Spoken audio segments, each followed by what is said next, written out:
क्या मुद्दे हैं? देखिए, 2-3 इश्यू थे। खास तौर से तो कसेरवा का मस्जिद का मामला था। तो अब वक्फ बोर्ड में भी 51 नंबर पर दर्ज है। उसमें कई लोगों ने, हमारे सांसद जी का भी बयान है। मैं भी आज मिला हूँ डीएम साहब से, तो उन्होंने आश्वस्त किया है डीएम साहब ने कि कसेरवा मामले को गंभीरता से देखेंगे, क्योंकि वहाँ को विकल्प भी नहीं है नमाज का। एक ही मस्जिद थी और अभी नहीं, बहुत पुरानी मस्जिद थी। ऐसी पुरानी इतनी मस्जिदें हैं जो वक्फ बोर्ड में भी इंदराज है, और हो सकता है वो प्रशासनिक हमारे तहसील में कहीं उसका इंदराज ना हो, तो उसे गंभीरता से देखते हुए किसी भी इबादत गाह को, चाहे मंदिर हो, मस्जिद हो, दरगाह हो, तो हमने ये मांग की है कि उसे ध्वस्त ना किया जाए जब तक वक्फ बोर्ड से उसकी पूरी जानकारी न ले ली जाए, उस पर कोई क्लियरेंस न ले ली जाए। इस तरीके से ट्रिब्यूनल है, अदालत है, भाई वक्फ बोर्ड है, वक्फ बोर्ड मालिक है, हर जगह वक्फ बोर्ड में इंदराज होता है।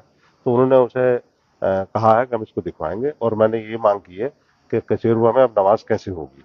कोई स्थान ऐसा नहीं है, लेकिन वहाँ सहमति किसी की बनती है और नमाज पढ़वा दे अपने यहाँ, तो वहाँ नमाजियों के लिए व्यवस्था जरूर कर दी जाएगी। अच्छा, क्या कहेंगे? मस्जिद तो ध्वस्त कर दी गई है और प्रशासन कह रहा है कि ग्राम सभा की जमीन पर बनी हुई थी। पुराने जमाने में हम पैदा भी नहीं हुए थे, सन 47 के बाद, देश की आजादी के बाद कितने मंदिर और कितनी मस्जिदें ऐसी बनी हैं कि जो कहीं कब्रिस्तान की जगह है, ग्राम समाज है, कुछ भी तो बना लिया कर लेते। तो इबादत गाह पे या इबादत करने में, ये मैं आपके घर में, आप पंडित जी हैं या आप लाला हैं या आप खां साहब हैं या किसी भी जात के हैं, तो नमाज के लिए, पूजा के लिए कोई पाबंदी नहीं होनी चाहिए, और कोई मनाही भी नहीं है। ये सांसद जी कह रहे हैं कि हम हाईकोर्ट जाएंगे, क्या कहेंगे? नहीं, देखिए, कोर्ट के दरवाजे तो अब न्यायालय ही बचा है।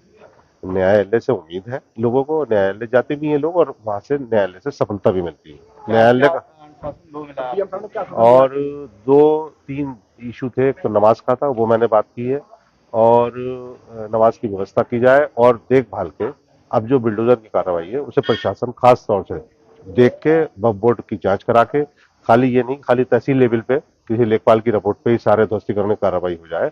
लेकिन ऐसा नहीं है, डीएम साहब ने इस बात को माना है कि हम इसे गंभीरता से दिखवाएंगे। जिन लोगों को नामजद किया गया है उनकी नामजदगी भी खत्म होगी। कोई उन्होंने अपराध, कोई जुर्म नहीं किया, कोई ऐसा जुर्म नहीं किया उन्होंने कि जो देशद्रोही हो गए हों वो, तो ऐसे मुकदमों की भी खत्म किया जाए। शहर इमाम जामा मस्जिद संभल वाले वारसी साहब के खिलाफ भी मुकदमा कर दिया गया था, जबकि मामला एक दरगाह से मुताल्लिक है, और वो उनका मुकदमा भी ट्रिब्यूनल में चल रहा है, वक्फ बोर्ड में। तो मैंने उसकी भी बात की है। तो मैं समझता हूँ कि न्याय मिलेगा। प्रशासन से पूरी उम्मीद है हमें, और इस मामले को लेकर हम मुख्यमंत्री जी से भी मिलने की बात है। पुलिस प्रशासन तो आरोप लगा रहा है कि जो सामग्री बरामद की है वो पाकिस्तान से तार जुड़े हुए हैं। चांद और तारा और हरा कलर, हरा कलर किसान यूनियन के झंडे पे मिलेगा आपको। हरा कलर और सफेद कलर और भी पार्टी का हो सकता है। चांद तारा जो है वो मुसलमानों की पहचान है। हरा झंडा और चांद तारा आपने देखा होगा दरगाहों पे, मज़ारों पे, और हम कोई कार्यक्रम मिलाद शरीफ का करते हैं, कलाम पाक पूरा होता है रमजान में, उस पर देखा होगा कितनी झंडी लगाई जाती है, सब पे चांद तारा होता है। तो चांद तारा तो हमारे हिंदुस्तान का, मुसलमानों का धार्मिक चिन्ह है, ना कि किसी मुल्क का। जो पोस्टर में देते I love Mohammad, I love you Mohammad, तो मैं भी तो हूँ।